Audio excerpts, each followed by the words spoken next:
آگے فرمایا گیا ان تجتنبوا کبائر ما تنہون عنہ نکفر عنکم سیئاتکم وندخلکم مدخلا کریما.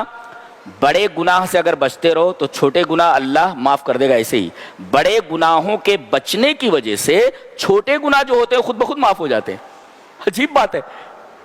اچھا بڑے گناہ کون سے ہیں سمجھو اس کو. جس میں 5 چیزیں پائی جائیں وہ بڑا گناہ ہوتا ہے. نفی ایمان ہو, کہا جائے کہ اگر یہ کام کرو گے تو ایمان نہیں رہ جائے گا. اگر نفی ایمان ہو, ایمان کی نفی کر دی گئی ہو تو وہ گناہ کبیرہ ہے. یہ گناہ کرو گے, یہ کام کرو گے تو ایمان نہیں رہ جائے گا. اگر ایمان کی نفی ہو, نفی ایمان ہو تو گناہ کبیرہ ہے ایک. اور دوسرے آخرت کی وعید ہو, اگر کرے گا تو جہنم میں جائے گا, وعید ہو. اور تیسرے حد ہو, جیسے چوری کرے گا تو ہاتھ کاٹ دیا جائے گا, زنا کرے گا تو سنسار کر دیا جائے گا, کوڑے لگائے جائیں گے, حد ہے اس کے اوپر. تو گناہ کبیرہ وہ ہے جس کے اوپر حد ہو. اسی طریقے سے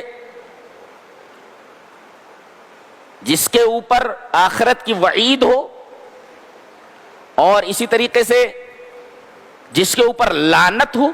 یہ کام کرو گے تو اللہ کی لعنت ہوگی تمہارے اوپر. جیسے علم کو چھپانا, علم کے چھپانے والے کے بارے میں کہا گیا اللہ کی لعنت ہے اس کے اوپر, تو گویا کوئی علم کا چھپانا گناہ کبیرہ ہے. اور اسی طریقے سے اللہ کا غضب, تو اللہ کا غضب, اللہ کی لعنت, حد, اور اسی طریقے سے آخرت کی وعید, اور ایک چیز اور.